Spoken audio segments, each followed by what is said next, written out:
Now I'd like to turn it over to Admiral Cooper to give us a readout of his recent trip to the region.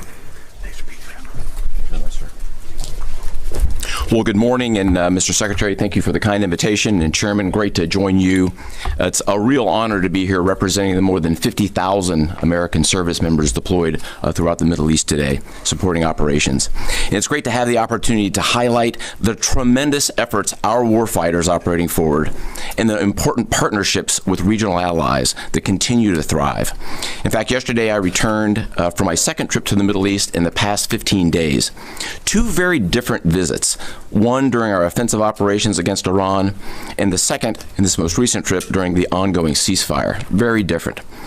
During both of my recent trips, I visited with our troops who were deployed across the region in more than 70 different locations, in a distance that largely spans between Florida and Arizona. I've long believed that every success that we have starts and ends with our people, and boy, does this shine through brightly.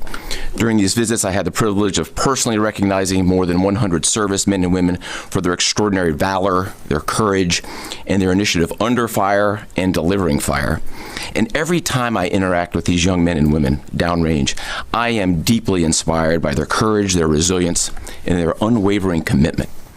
The stories are remarkable. In many cases, you've seen this play out over TV. Fighter pilots who took out Iranian missile launchers in the moments prior to their launch against Americans and our partners, and who hit key military targets in and around Tehran on the attack more than 13,000 times.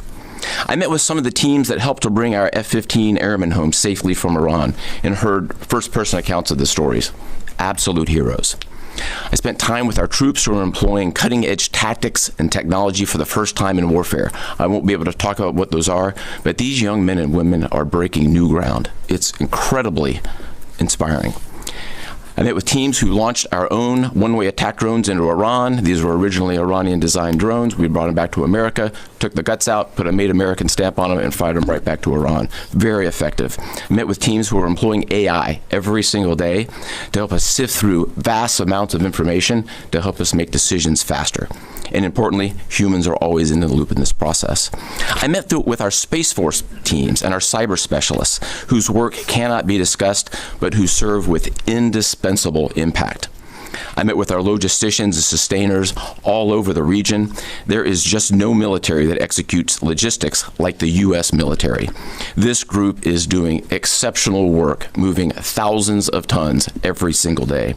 I met with our air defenders who shot down Iranian ballistic missiles. My message for this group in particular is that their actions most certainly saved thousands of lives across the Middle East during Epic Fury. And all told, my personal assessment is, after these couple of trips, is our troops are highly motivated, they're focused, they're vigilant, and they're ready. And they're using this time to do a couple of things.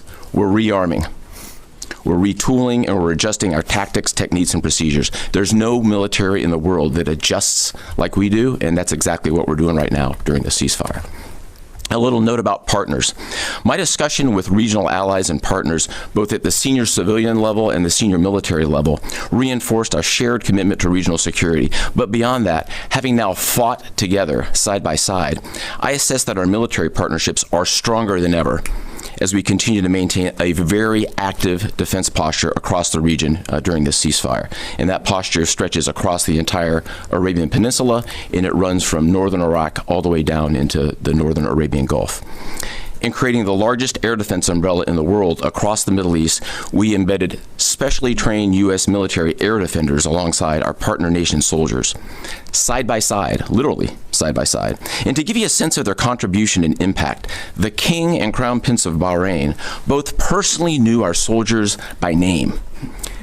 These leaders expressed appreciation for our service member who continue to stand shoulder to shoulder with our partners in support of regional defense. And this is a sentiment that is widely shared across every Gulf ally. I heard this message over and over again, which is, we stand with you. As the Secretary and the Chairman have said, Bahrain, UAE, Saudi Arabia, Qatar, Kuwait, and Jordan have been exceptional teammates. I had a chance to meet with both their senior leadership as well as their troops. Boy, equally inspiring and equally committed to mutual defense. They defended Americans and they defended their own country. It was inspiring. And there's been no better teammate than Israel.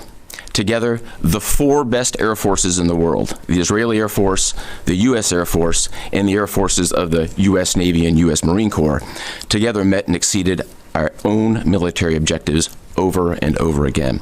Twice in the past 2 weeks, I've met with the Israeli Chief of Defense to ensure that we remain closely aligned, and we do. And then finally, let me just close by saluting the brave men and women who are in uniform and who continue to answer the call with unrivaled lethality, great teamwork, and resolve. We've asked them to stay ready during this period, and that's exactly what they're doing. I couldn't be prouder, and I know that you and the American people share in that same pride. Thank you so much.